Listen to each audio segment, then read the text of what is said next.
pouvez pas acheter le bouquin, mais vous pouvez le trouver à votre tour des JMJ. Il n'y a pas de problème.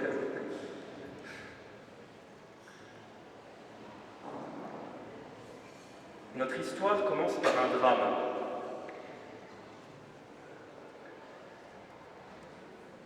Pier Giorgio, c'est un garçon joyeux, mais notre histoire commence par un drame. Un 1er juillet. 1er juillet 1925, Pier Giorgio est allongé sur le billard de la grosse maison familiale. Pier Giorgio s'est allongé cette nuit-là parce que depuis 2 jours, il a sacrément mal au dos. Le mal a commencé au bas du dos et remonte le long de la moelle épinière. Il a voulu en parler à sa petite sœur. Elle ne l'a pas tellement écouté. Il a voulu en parler à son père, sa mère.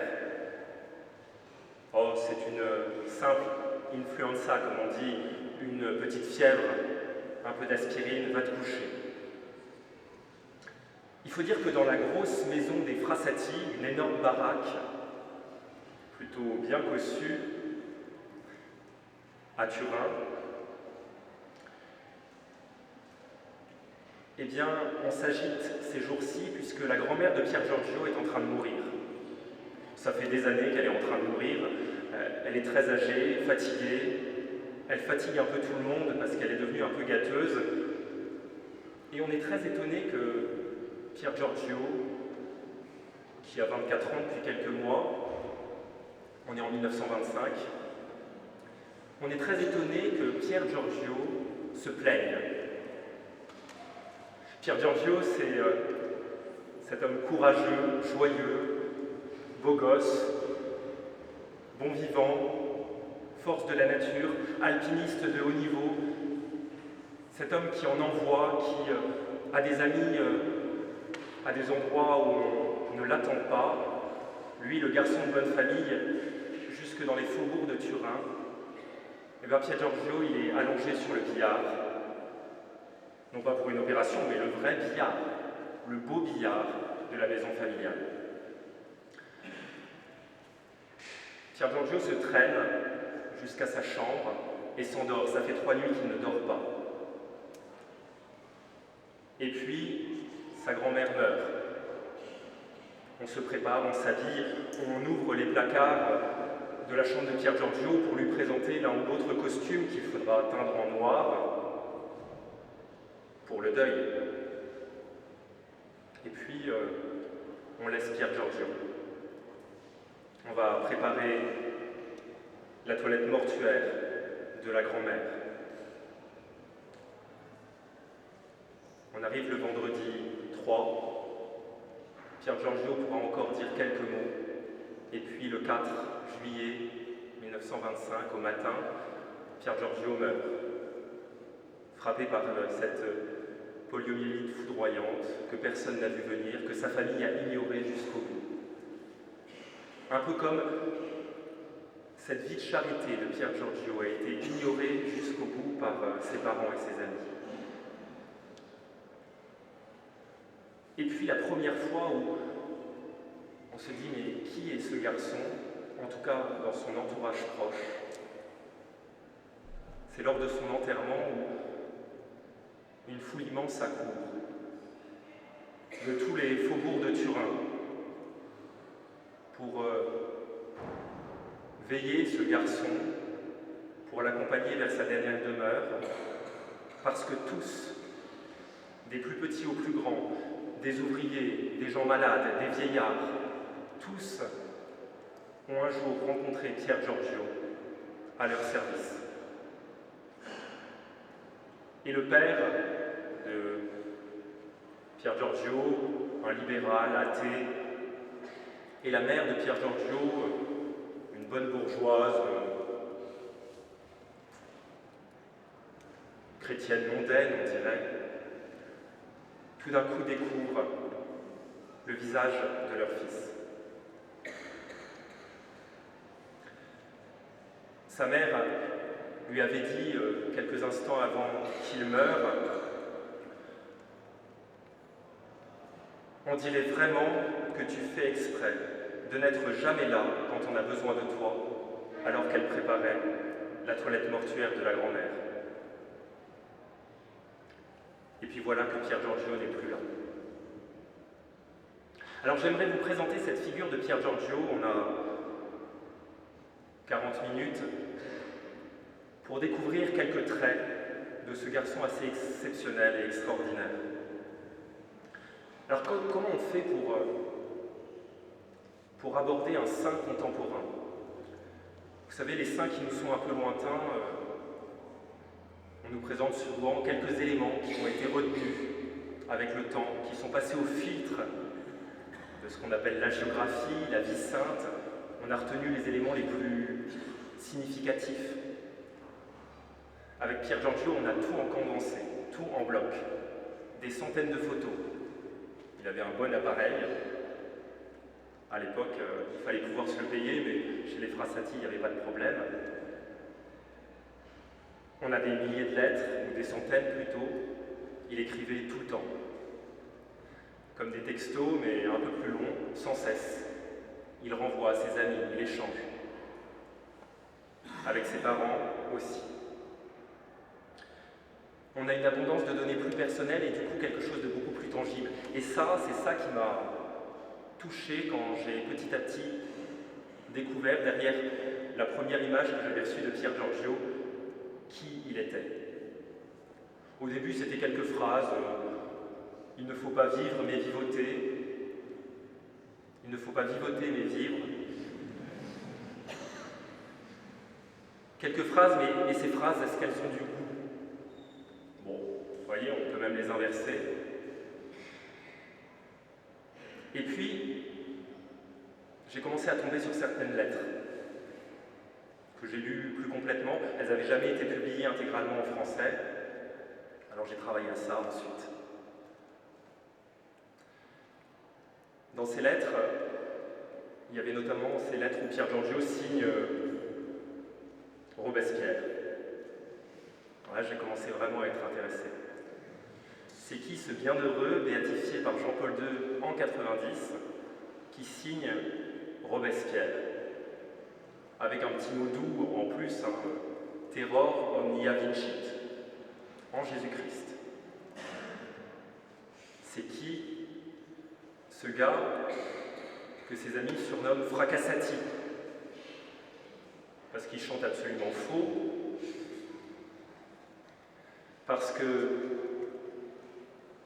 quand il sourit, lui, en fait, il rit aux éclats. Quand il s'agit de serrer la main, il donne un coup de poing. Mais c'est ce garçon-là, ce même garçon qui, quand il rentre dans une église et qui fait son signe de croix complet, large et lentement, eh bien, fait naître chez ses amis l'incroyable désir de l'imiter.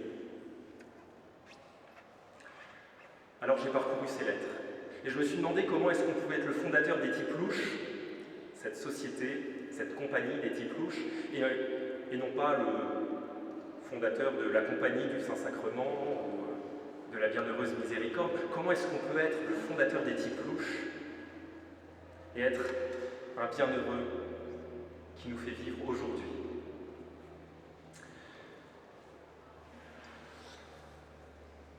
On va regarder ça en trois parties. D'abord, une enfance sévère dans un milieu aisé et qui va marquer durablement Pier Giorgio. Puis ensuite, cette croissance cachée dans les joies et les combats et cette vie abandonnée dans le don de soi.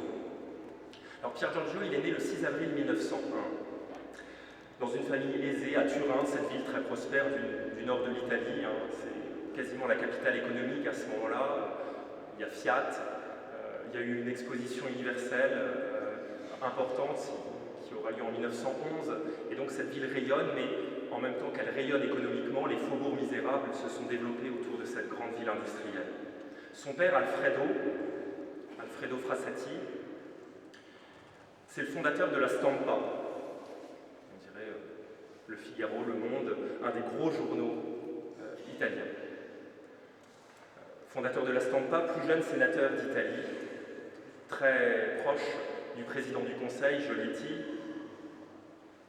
un homme de pouvoir, d'influence qui réussit bien et qui est installé dans le monde turinois. Sa mère, Adélaïde, elle est artiste peintre,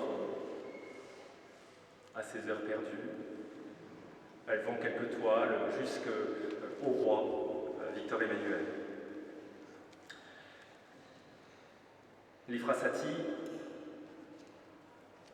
ils ont une grosse boîte, c'est la Stampa, et la Stampa, c'est Frassati. Et Pier Giorgio, sa vie est écrite, il prendra les rênes de l'entreprise familiale, il n'y a pas de problème. Un peu d'études, et c'est parti. Cette famille, elle est sévère. Luciana, la sœur de Pier Giorgio, dira le balcon sans fleurs qui courait le long de la façade de la salle à manger et la cheminée sans feu semblait être l'emblème de notre famille. En fait, si la famille se présente bien extérieurement, il y a une véritable crise entre les époux Frassati, une rupture. Le premier biographe de Pier Giorgio dira que mari et femme étaient restés ensemble, unis seulement par le souci d'élever la famille, et que c'est peut-être aussi là que se situe un des premiers jalons de la charité extraordinaire de Pier Giorgio. Pier Giorgio qui très tôt perçoit, dans ce milieu aisé, à la fois que l'argent ne fait pas le bonheur et que l'argent produit l'argent multiplié qu'il est par les intérêts, mais que jamais on ne trouve de terme à ses désirs. Et il découvre aussi que la famille, qui pourrait être l'endroit rêvé, où se déploie l'amour, la joie, la fécondité, la capacité à se donner, et qui peut l'être, heureusement, et je l'espère pour beaucoup d'entre vous, peut être aussi le lieu des combats les plus arides et les plus durs. Et Pier Giorgio, très vite, eh bien, il perçoit qu'il appartient à une famille plus universelle. Peut-être cette famille des plus pauvres de Turin, mais cette famille universelle qui est celle de l'Église catholique, mais au sens peut-être encore plus étendu, cette famille de toute l'humanité que le Christ cherche à combler de son amour. Alors Pier Giorgio, il avait ses défauts, hein. C'était pas du tout un modèle naturel de vertu infuse. Il avait peu de goût du bon usage du temps, ça c'est clair. Un tempérament bien impulsif, comme peuvent l'être le tempérament des Biellois. Biellois, c'est la petite ville dont il venait dans les contreforts des Alpes, dans le Piémont. Donc quelqu'un d'assez entêté. Et puis, peu de goût pour l'ordre, ça se vérifiera aussi tout le temps. À tel point que ses parents avaient des jugements très durs sur lui. Adélaïde, dans les premières lettres qu'on a d'elle, donc la maman de Pier Giorgio à sa sœur, et parlant de Pier Giorgio, dit voilà, je le vois là, il se grattait la tête, il ne pouvait pas écrire une seule ligne, je n'en puis plus, parfois je pense à un manque d'intelligence. Et qui plus est, il n'est plus aussi gentil qu'avant. Mon Dieu, je souhaite seulement mourir avant de voir l'échec de ce garçon. Elle dira plus tard, tu sais, parler avec Pier Giorgio, c'est comme parler avec du vent. Et puis pour Alfredo aussi, très vite, une sorte de déception quand sa sœur passe devant Pier Giorgio, Luciana. Pier Giorgio, il se passionne pour la montagne, il se passionne pour beaucoup de choses. Les devoirs parfois traînent un peu. Et voilà ce qu'il lui écrit alors qu'il est jeune adulte. Il faut que tu te persuades, cher Giorgio, que la vie doit être prise au sérieux et que la manière dont tu agis ne convient ni à toi ni aux tiens, qui t'aiment et sont très déçus par ces choses qui se produisent trop souvent et se répètent, monotones et douloureuses. J'ai peu d'espoir que tu changes. Et pourtant, il serait extrêmement nécessaire de changer maintenant, ne pas vivre au jour le jour, comme n'importe quel écervelé.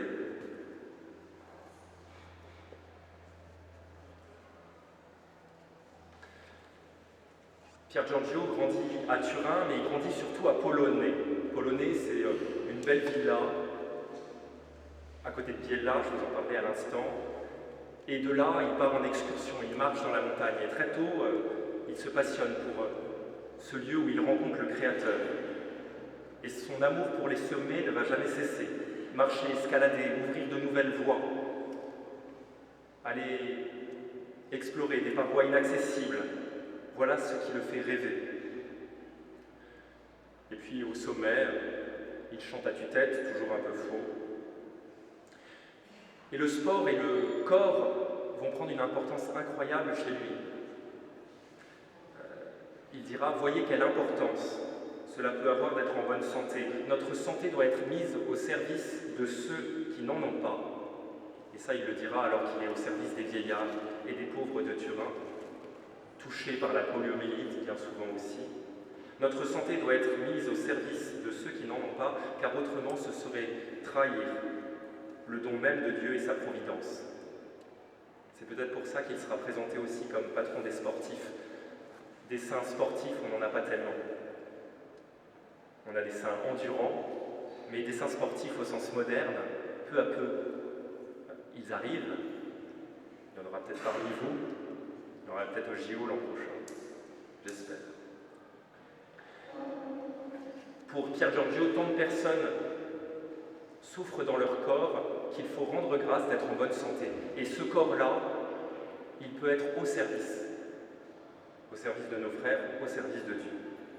Dans la montagne, alors c'est évidemment cette rencontre avec le Créateur, c'est cette rencontre avec ses amis, et très vite il abandonne l'idée de partir pour des compétitions officielles. Vous savez, dans les années 20, on se bat pour aller conquérir les plus hauts sommets. Et Pier Giorgio, lui, eh bien, il part avec ses amis. Il leur fait découvrir la montagne. Il dira, j'ai laissé mon cœur sur ces monts avec l'espérance de le retrouver cet été en faisant l'ascension du Mont Blanc. Il dira, chers amis, depuis ces monts enneigés, bien ma prière court vers vous pour vous rejoindre. Au sommet, il prend et il prie aussi le De Profundis, le psaume 129. Il le prie pour les morts en montagne. C'est peut-être l'escalade, la montagne, qui très tôt lui fait prendre conscience que notre vie peut être courte. Lorsqu'on part en montagne, dit-il, il a 22 ans, il faut se mettre d'abord en règle avec sa conscience, parce qu'on ne sait jamais si on reviendra. Pourtant, avec tout cela, je ne m'effraie pas et je désire plus que jamais escalader les montagnes, vaincre les sommets les plus difficiles, éprouver cette joie pure qu'on ne trouve qu'en montagne. Puis un peu plus tard, il écrira à un de ses amis, comme personne ne sait quand la mort viendra le prendre, il est prudent de se préparer à mourir le jour même. Par conséquent, à partir d'aujourd'hui, j'essaierai de faire tous les jours une petite préparation à la mort, pour ne pas être pris au dépourvu à l'instant de mourir et n'avoir que des regrets pour ces belles années de jeunesse dépensées en pure perte du point de vue spirituel. Et toi, que fais-tu ? Que dis-tu de ces propos ? Pour Pier Giorgio, savoir qu'on va mourir, et peut-être aujourd'hui, peut-être demain, n'est pas un sujet d'affliction, c'est au contraire un sujet de joie pour lui. Le fait de pouvoir se donner pleinement, maintenant. Et c'est là que vient, il ne faut pas vivoter, mais vivre. Vivre pleinement maintenant. Maintenant parce que lui, c'est à 24 ans que sa vie lui a été reprise. Et à 24 ans, on peut penser que notre vie n'a pas commencé et que la sainteté, ce sera pour plus tard, quand on aura fini les études, quand on aura un boulot, quand on sera marié, quand on sera en retraite. Ça part loin ensuite. Pier Giorgio, c'était maintenant. Alors il étudie au Polytechnico de Turin, l'école polytechnique. Donc finalement, il se démerde quand même pas trop mal. En fait, même s'il galère dans ses études, Pier Giorgio est un garçon très cultivé en réalité. Il s'en défend parfois dans ses lettres à une de ses amies, qu'il appelle l'Anglish, parce qu'elle est partie en Angleterre quelque temps. Voilà ce qu'il lui écrit. Très distinguée présidente. N'attendez pas de moi une épître dans le style du XIVe siècle.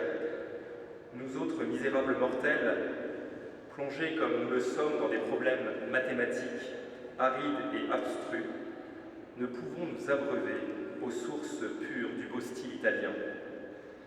Mais vous que je sais si indulgente, vous aurez compassion. Pier Giorgio a de l'humour, tout le temps, et ses lettres regorgent de ces petits jeux qu'il met en place avec ses amis, non pas purement gratuitement, mais pour tisser des liens d'amitié beaucoup plus profonds. Alors sa vie pourrait être celle de n'importe quel autre au Politecnico de Turin, et donc assez banale. Et pourtant, depuis l'âge de 17 ans, il s'est inscrit à la Société Saint-Vincent de Paul, une belle fondation française. Et il visite régulièrement les exclus. Il se donne rendez-vous à l'église de la Consolata, et à 18h, il part du côté du Cotolengo, qui est un quartier plutôt pauvre de Turin, loin de là où, du quartier où il devrait normalement rentrer. Il descend la via Santa Chiara et se met au service des plus pauvres. Et dès cette époque, il impressionne par cette gaieté, cette simplicité, son humilité, son attitude déterminée et courageuse, au point qu'on le cite dans les sermons à l'église. Mais pour sa famille, rien de tout ça. Son père se désole de le voir en bras de chemise dans les rues de Turin, le fils du sénateur, avec son pantalon déchiré.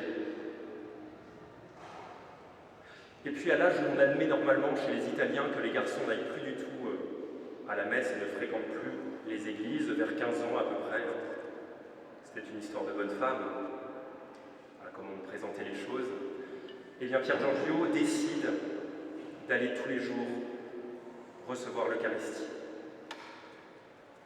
Et quand on lui dit « t'es un bigot, t'es une grenouille de bénitier », il lui répond simplement et fermement « non, je suis resté chrétien ».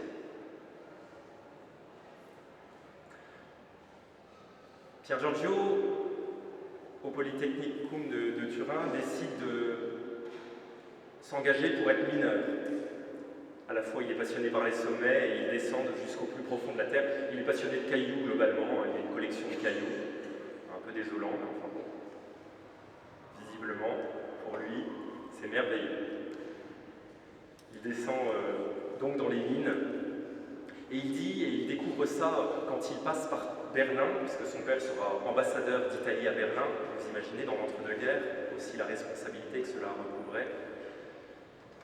Quand il est à Berlin, il fera la connaissance du père Schöneschan, qui va énormément le marquer, qui est un peu le Saint-François de Berlin.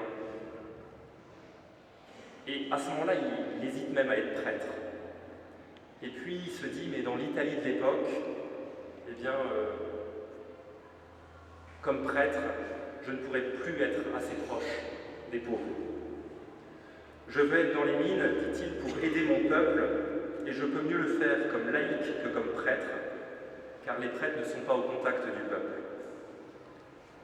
Alors quant à sa mère, quand on lui dit que Pier Giorgio pourrait devenir prêtre, parce qu'on sent bien qu'il est toujours là dans l'église, il est avec son chapelet à la main, elle dit que Pier Giorgio devienne prêtre, je préférerais plutôt qu'il ait son diplôme et qu'il meure ensuite. Alors il fait partie un peu de tous les mouvements, Pier Giorgio.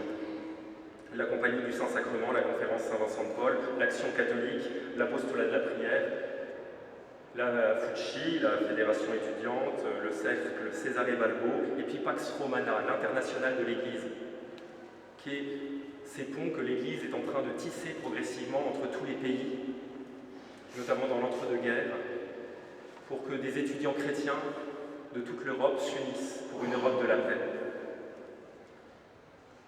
Il est très dur avec la France, je ne donnerai pas les références, mais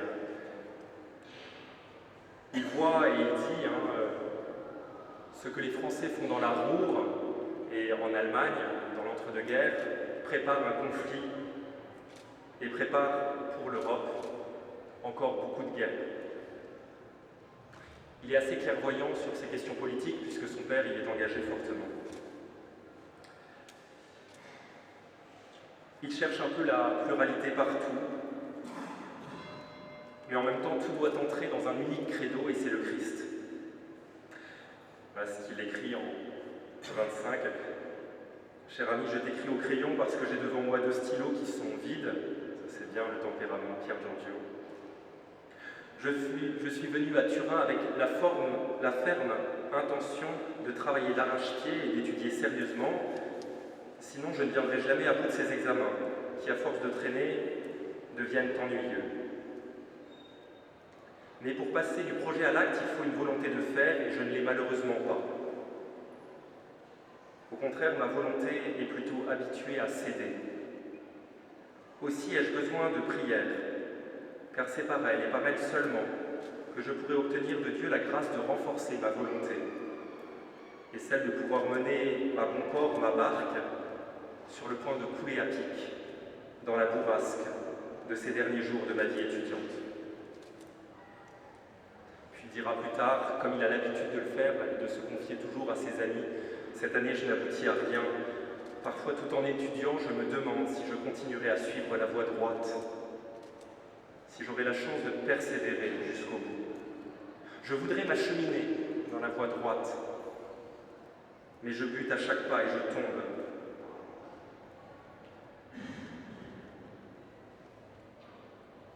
Il va s'engager pour la paix. Mais cet engagement ne va pas se limiter à quelques œuvres bonnes, mais sera aussi un engagement politique. Il prend part aux réunions des syndicats catholiques à une époque où les catholiques commencent tout juste à nouveau investir la République italienne. Vous savez que pendant une période assez longue, l'Église avait interdit aux catholiques de voter et de s'investir dans cette nouvelle République italienne qui avait confisqué, saisi les États pontificaux. Il rencontre les ouvriers, et il n'est pas rare de le voir à l'entrée des usines, pendant les grèves, qui défend des employés, notamment contre les ligues communistes. Et puis il s'inscrit au Parti populaire italien contre l'avis de son père. En octobre 1922, c'est la marche sur Rome, Mussolini arrive, le fascisme s'installe et Pier Giorgio va se battre aussi contre le fascisme. Il finira même en prison en faisant des processions religieuses interdites. Et puis ça lui vaudra aussi de nombreuses moqueries. Et il écrit, il fait des discours, il s'investit. Mes amis, dans un discours, dit-il, vous n'avez pas besoin d'entendre rabâcher pauvrement des choses déjà tant de fois entendues. Cependant, la gravité de la question est telle que je ne crois pas inutile de répéter ces choses si anciennes. Chacun de vous sait que la base fondamentale de notre foi, c'est la charité, sans laquelle notre religion tout entière s'effondrerait. La foi catholique est fondée sur le véritable amour, et non, comme le voudraient tant d'autres pour tranquilliser leur conscience, sur la violence qu'ils prennent pour fondement de la religion du Christ. La violence sème la haine, et l'on récolte ainsi les fruits néfastes de ces semailles. Mais avec la charité, on sème la paix chez les hommes, non point la paix du monde, mais la vraie paix, que seule la foi en Jésus-Christ peut nous donner, en nous rendant fraternels les uns aux autres. Ça n'empêche pas qu'ils soient prêts à se battre et à mourir pour le Christ. Et puis ils fondent les Tiplouches, les Tipiloski, ce petit groupe d'amis étudiants, les Tiplouches, qui partent en montagne. C'est un groupe mixte, complètement inhabituel pour l'époque. Ce groupe mixte part en montagne, et ce sera d'ailleurs pendant longtemps un problème à la béatification de Pier Giorgio, puisque dans les années 30, l'Église interdira les groupes mixtes. Pier Giorgio, en fait, il dessine sans cesse une sainteté un peu étonnante, au point qu'on sera obligé de couper la pipe sur les photos de Pier Giorgio, parce que vraiment, un saint fumant la pipe, ça ne va pas. De même, les lettres signées Robespierre, ça posera quelques problèmes. L'amitié est pour lui une chose sérieuse et profonde, et il construit des amitiés solides. Et là, il touche du doigt un point essentiel de l'Évangile. C'est cette phrase du Christ, « Je ne vous appelle plus serviteur, mais ami ». Et là, on touche du doigt cet amour d'amitié que le Christ nous porte, mais que aussi nous pouvons construire les uns avec les autres. On cherche ces amis, on prend du temps pour eux, on construit des amitiés solides, pas forcément nombreuses et multiples, mais durables, et surtout fondées sur un roc, le roc solide de la foi. Cher ami, il y a maintenant 2 jours que j'ai quitté la Villa Santa Croce, écrit-il à Marco Beltramo. Marco Beltramo, c'est son meilleur ami. J'ai beaucoup songé à toi. Ton esprit était présent entre ces murs où nous avons passé de si beaux jours ensemble. Dans la vie d'ici-bas, après l'affection pour les frères, les sœurs, les parents, une des plus belles est l'amitié. Je devrais tous les jours remercier Dieu de m'avoir donné des amis si bons. Et des amis, IES, et des amis qui constituent pour moi une garde précieuse pour toute ma vie. Je t'adresse mes meilleurs vœux, ou même un seul, mais je crois que c'est le seul qu'un véritable ami puisse faire à l'ami qui lui est cher. Que la paix du Seigneur soit toujours avec toi, car si tu possèdes chaque jour la paix, tu seras vraiment riche. Salutations cordiales en Jésus-Christ, Pier Giorgio. Alors il fonde cette compagnie au capital tellement déposé qu'elle n'en a plus, ça part mal. Mais Pier Giorgio aime à dire « l'avenir est dans les mains de Dieu et rien ne pourrait aller mieux ».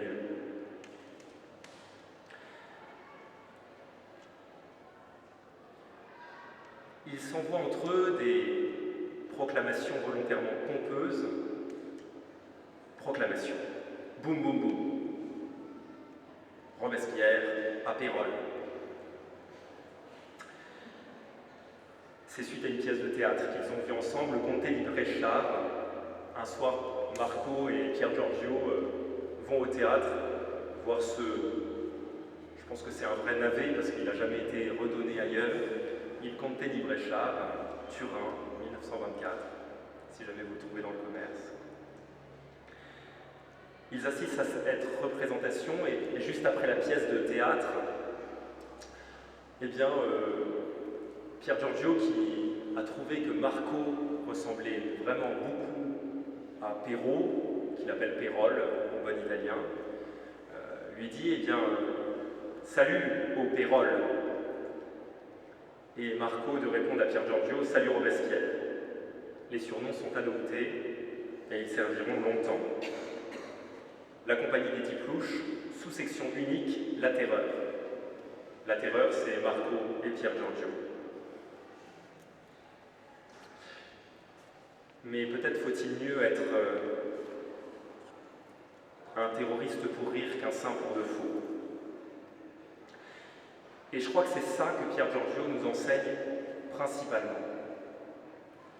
C'est que la sainteté, elle est pour chacun de nous à dessiner, à inventer.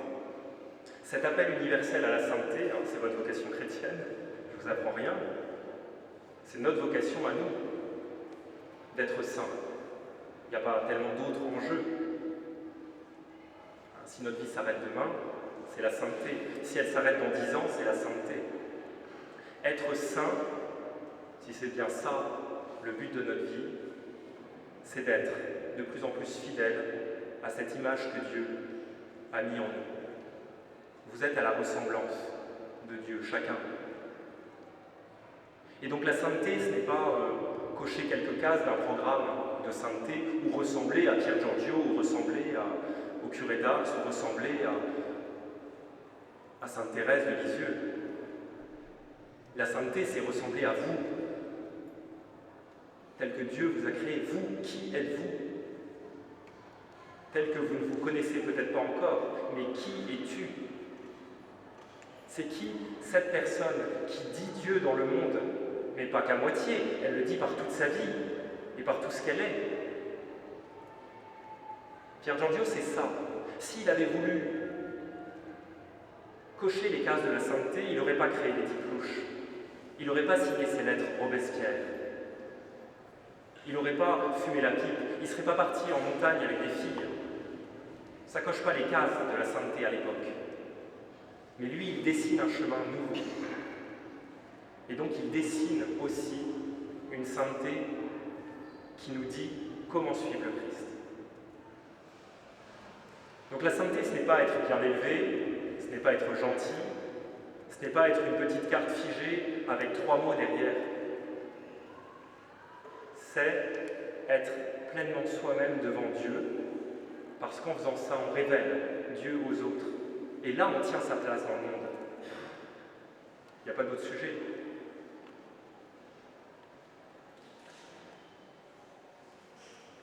Je suis retourné en pensée à ces joyeuses journées passées ensemble durant nos excursions en montagne. Mon seul réconfort au cours de ces belles réflexions, mi-joyeuses, mi-tristes, c'est la certitude qu'un lien unique, un lien qui ne connaît pas les distances, nous unit. Et je l'espère, avec la grâce de Dieu, nous unira toujours. C'est la foi, idéal que nous partageons, et que tu pourras, toi, soutenir dans ta carrière, avec les moyens de la vie militaire, l'écrit à Isidoro. Et moi, avec l'aide de Dieu, je tâcherai de défendre aussi cela et de le soutenir dans ma future vie d'homme. C'est un ami entier. Il agissait comme il croyait, il parlait comme il sentait, il faisait comme il disait. Ça, c'est ce que dira un de ses opposants socialistes, un de ses opposants politiques. Et puis quand on lui demande, mais ne crois-tu pas qu'il y a un brin de folie dans cet idéal de vie que tu t'imposes? Pierre Giorgio répond bien sûr. Mais c'est peut-être là aussi l'éclat de cette sainteté. Alors, il y a des combats spirituels sans cesse, et notamment quand il tombe amoureux, évidemment, il fallait s'en douter, d'une des filles du groupe. Elle s'appelle Laura Hidalgo.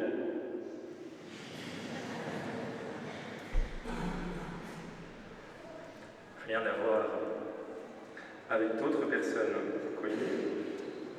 Enfin, je ne crois pas. Et Laura Hidalgo, c'est une jeune orpheline d'un milieu plus modeste.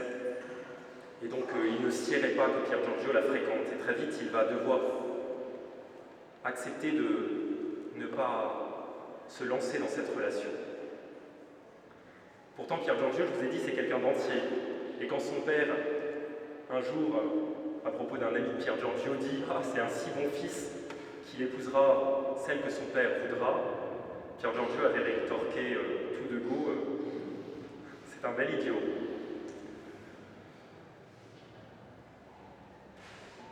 Mais là, en 1925, alors que sa sœur vient de se marier, Pierre Giorgio sent bien qu'il ne peut pas démarrer cette relation. Et donc il fait une croix sur cette amitié, cet amour naissant qu'il porte à Laura. C'est pour lui un drame, une véritable bourrasque dans sa vie. Il ne sait pas encore que 6 mois plus tard, il est au ciel, mais il va devoir se battre et accepter de passer outre. Alors il écrit parfois des lettres d'une grande détresse à un ami. Mon album de photos sera pour moi un souvenir triste de ma vie.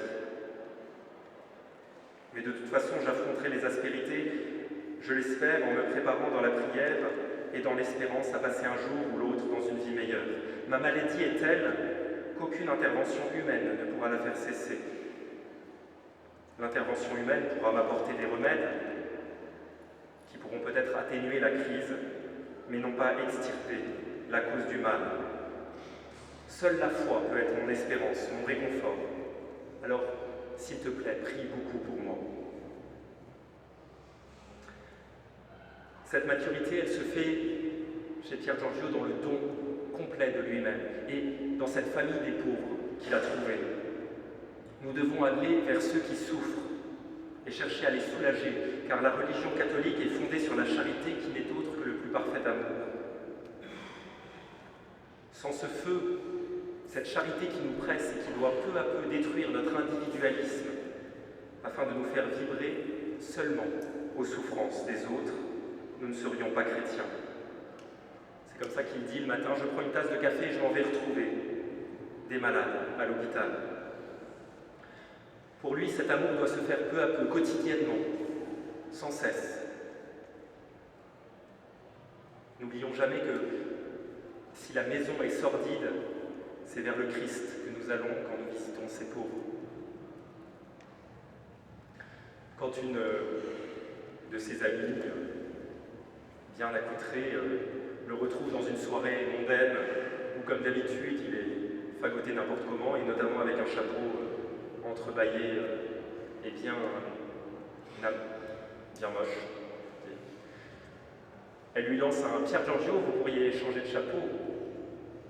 Et Pier Giorgio de répondre « Si vous étiez dans un de ces taudis où moi j'étais, à l'instant, vous sauriez qu'il n'est pas besoin de changer de chapeau et qu'avec cet argent, on pourrait faire du bien. » Le voilà toujours ce Pier Giorgio entier, ce maximaliste, c'est un maximaliste, fatigant sans doute parfois, mais puissamment en présence du Seigneur. Moi qui ai reçu de Dieu tant de choses, je suis resté si négligent, écrit-il, si méchant, et eux qui n'ont pas été privilégiés comme moi sont de ce fait infiniment meilleurs que moi. Et pourtant, il ne cherche jamais à culpabiliser sa famille installée et riche, c'est lui qui décide d'aller aux plus pauvres. J'ai sélectionné 3 petites lettres que j'aimerais vous lire pour conclure ce temps rapide et puis ensuite éventuellement l'une ou l'autre question. Et avant de les lire, aussi vous dire que Pier Giorgio va s'engager le 28 mai 1922 comme laïc dominicain. Il avait été récupéré par un dominicain, le père Robotti, qui trouvait qu'il était costaud et assez mastoc. Et il s'était dit, ça va être parfait. Quand je fais mes tournées dans les faubourgs un peu misérables, je vais amener Pier Giorgio avec moi, ce sera un peu le molosse qui fera la protection du père. Et puis c'est comme ça qu'il a découvert la vie dominicaine, Saint Dominique, Saint Thomas d'Aquin, qui lira.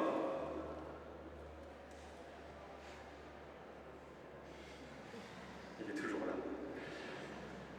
Saint Thomas d'Aquin, qui lira.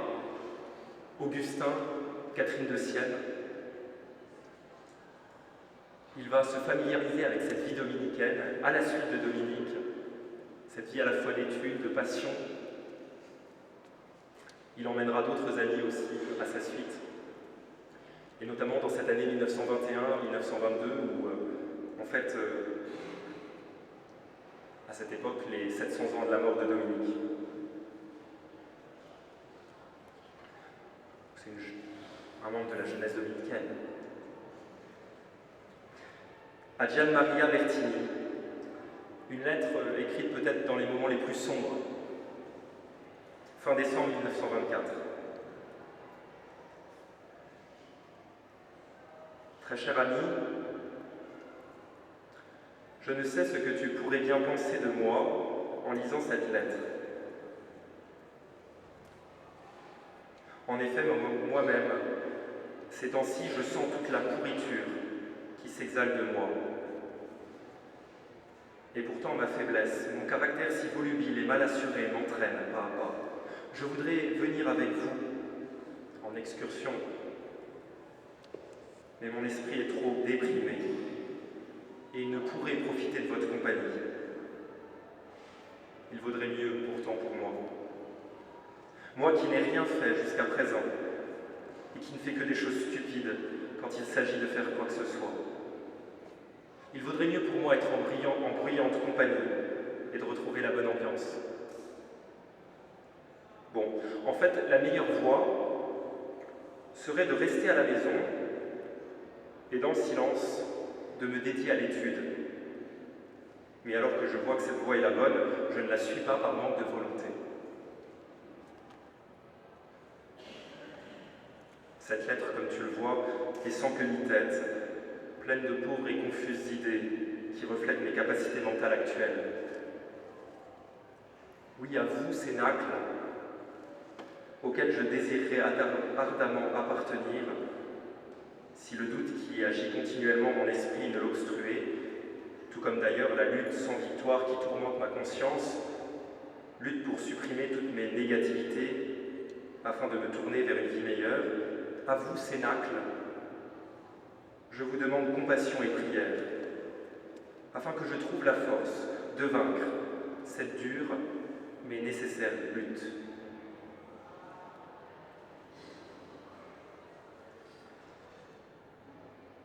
C'est le genre de lettre qui, dans un récit hagiographique, finit par disparaître avec le temps. Comme il est précieux de la voir quand on marche avec Pier Giorgio. Quelques semaines plus tard, le 29 avril 1925, cher ami, il y a un peu trop de prétention dans ton « j'attends ». C'est moi qui devrais dire « j'attends » et ne pas admettre la validité des réponses que tu m'envoies par carte postale. Mais pas d'inquiétude, je n'en fais pas un incident diplomatique et par conséquent je t'écris. Je mène une vie dédiée à l'étude comme un naufragé qui lutte désespérément contre les vagues en espérant une encre de salut. Je suis totalement plongé dans mes fiches qui m'enveloppent quasi de toutes parts et essayent de m'engloutir dans la lutte pour accéder à ce port qu'est l'examen. Mon esprit, imbibé de cette science aride, trouve de temps à autre paix, fraîcheur et fruits spirituels dans la lecture de saint Paul. Je voudrais que tu essayes de lire saint Paul. C'est merveilleux. L'âme exulte à cette lecture et nous sommes invités à nous tourner vers la voie droite et à la reprendre si jamais nous en sommes sortis par notre faute. Ce mercredi, j'espère, et peut-être même avant, sera le grand départ, l'avant-dernier départ de ma vie d'étudiant, polytechnicien. Et puis je commencerai ma thèse. Le programme, tu le vois, est grandiose. Il faut cependant trouver de la volonté pour le mettre à exécution. Et celle-ci, j'espère l'acquérir, peu à peu, avec la grâce de Dieu. Et toi, que fais-tu de beau? Décris-moi ta vie, de long en large, et puis aussi écris-moi. Écris-moi plus souvent que je ne le fais. Moi, en effet, je bénéficie de circonstances atténuantes à cause des révisions, alors que toi, en bon commandeur, tu vis dans la l'oisiveté en attendant ta prochaine retraite au Regina Coeli. Salutations cordiales en Jésus-Christ, Pier Giorgio. Et puis je terminerai par la toute dernière lettre que nous ayons de Pier Giorgio, du 22 juin 1925. C'est pas tout à fait le dernier écrit, puisque le vendredi, à la veille de sa mort, le vendredi 3 juillet 1925, Pier Giorgio demande un papier. Et il griffonne ces derniers mots pour demander qu'on aille chercher des médicaments qu'il devait à un malade et à un pauvre. C'est ça les derniers mots de Pier Giorgio. C'est de dire, allez chercher des médicaments pour un pauvre et prenez-les à mon compte. C'est moi qui paye. Mais son avant-dernière lettre, son avant-dernier écrit, sa toute dernière lettre, à son meilleur ami. Eh bien, c'est celle-ci, celle que je vous lis. Je la trouve extrêmement touchante parce qu'elle prend un autre relief quand on sait que quelques semaines plus tard, il n'est plus là. Bien cher ami, l'excursion de dimanche, si elle avait eu lieu, aurait été un triomphe, car nous aurions alors baptisé un nouveau chemin. En effet, recherche faite, ce passage-là n'a jamais été escaladé, et il n'existe qu'en descente. Qu'importe, nous y retournerons un de ces dimanches, peut-être armés de quelques piolets et quelques pitons d'escalade. Et alors, s'il nous est accordé l'honneur de remporter la victoire, nous pourrons lui donner le nom de chemin des Tiplouches ou un autre nom semblable. Merci pour ta carte et tes prières promises.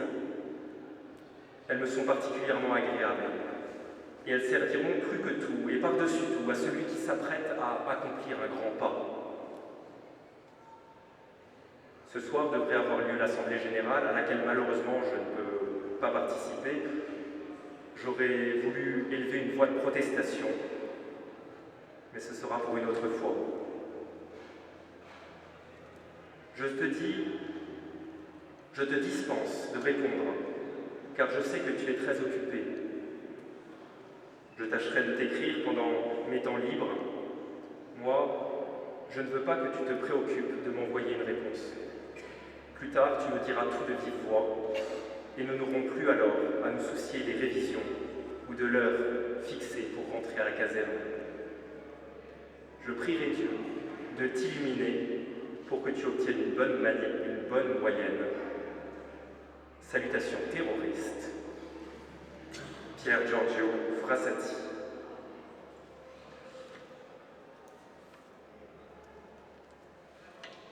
Amen.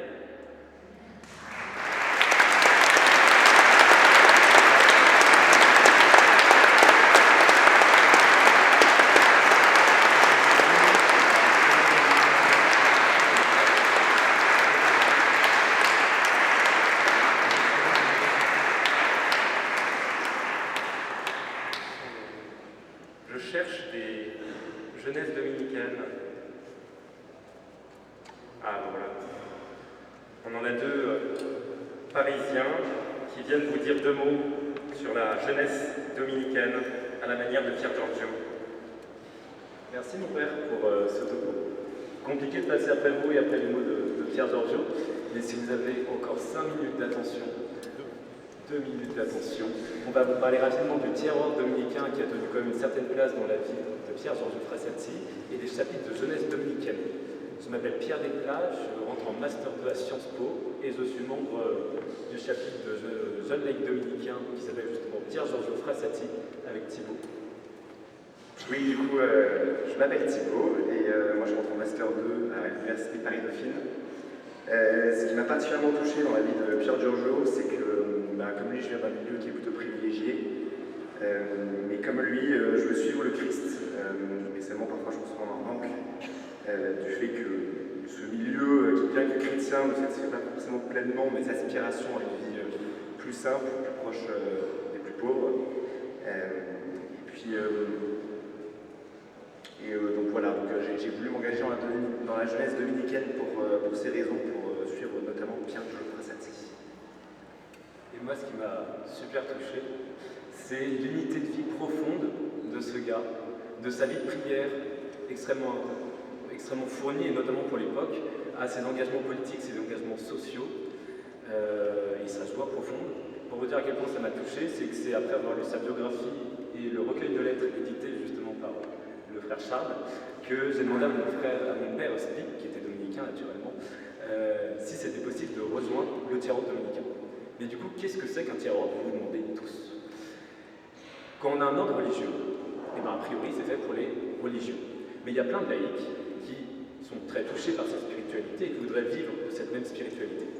Et donc, le tiers-ordre, c'est un petit peu l'adaptation pour des laïcs de cette spiritualité.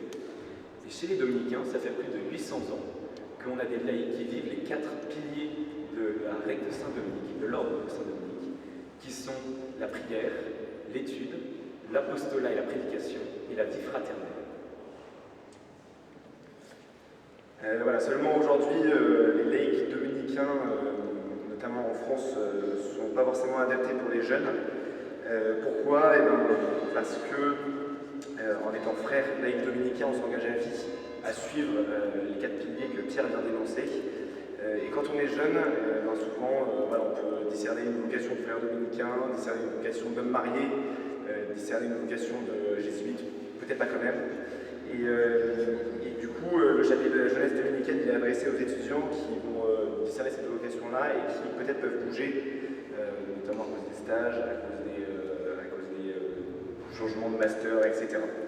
Donc c'est pour ça qu'on a voulu créer une formule de chapitre de jeunesse laïque dominicaine adaptée aux jeunes. Et donc concrètement, Pierre va vous présenter comment ça se passe. On prend des engagements de 1 an qui sont renouvelables autant de fois qu'on veut. On est dans des petites fraternités pour vivement cette dimension fraternelle d'une petite dizaine de personnes. Et ensuite, on définit ensemble ce qu'on veut faire de notre année dans la lignée de ces 4 piliers. Donc nous, typiquement, on se réunit 2 fois par mois. Une fois par mois, on va faire vraiment une soirée fraternelle avec, une fois ça va être une bonne bouffe, une fois ça va être des ateliers de chant, une fois on va rencontrer un frère, une fois on va faire des ateliers de formation à la prédication. C'est vraiment tout ce qu'on veut. Naturellement, à chaque fois, on prie les vêpres et les complis avec les frères et ensemble. Et ça, c'est toujours une très grande joie. Et puis, une fois par mois, on va se retrouver pour étudier ensemble. Cette année, on a décidé de lire le guide des difficultés de la foi catholique de l'abbé Descouvremont, qui est un super bouquin de, je crois, 500 pages, qui pèse une bonne brique, mais qui est passionnant parce qu'en 30 questions, il va venir introduire à la théologie et à l'apologétique avec justement toutes ces questions que vous, en tant que catholique, vous pouvez vous poser très naturellement, du style « Est-ce qu'avec la Vierge Marie, on n'en fait pas trop ?» ou « Pourquoi le mal sur terre ?» Grande question. Il y répond avec les Écritures, avec les écrits divins chrétiens, avec Pascal, avec Bernanos, et avec à chaque fois plein d'éléments d'argumentation, justement. Et ça, nous, ce qu'on avait pris comme engagement personnel à côté de ça, c'était de lire chacun 2 chapitres par mois, qu'on allait discuter ensuite. Et puis, justement, l'engagement dans les jeunesses dominicaines, comme dans le tiers-ordre, c'est un engagement de chapitres ensemble et aussi un engagement personnel. Et nous, ce qu'on avait décidé en début d'année ensemble, c'est de prier chacun de notre côté, quand on était seuls, les complis, en union de prière avec les uns avec les autres. Naturellement, d'aller à la messe tous les dimanches, de travailler, et puis de nous engager dans des apostolats. Donc pour un certain nombre d'entre nous, cette année, c'était de participer à l'organisation des messes du frère Paul-Adrien d'Orlemar, qui permettait, une fois toutes les 2 semaines, de réunir un petit peu sa communauté, des gens qui n'ont pas forcément l'habitude d'aller à la messe, ou même qui n'osent pas franchir le seuil d'une église. Voilà, on leur proposait une belle messe avec quand même une bonne trentaine de bénévoles, et ensuite une bière au bar des Dominicains. Voilà, donc concrètement, il y a déjà des gens qui seraient intéressés pour monter des chapitres dans les villes suivantes: Strasbourg, Paris, nous sommes, Fribourg, Rennes, Lyon et Lille. Donc si vous voulez suivre Pierre-Jules Frassati et que vous êtes intéressé par la spiritualité dominicaine et que vous voulez la vivre à votre échelle, n'hésitez pas à venir nous voir à la Société d'Église ou bien à prendre ce petit flyer, il y a nos belles têtes dessus. Et puis il y a toutes les informations dessus, et c'est condensé, ça condense et en même temps développe ce qu'on vient de dire. Voilà, merci beaucoup à vous et merci pour le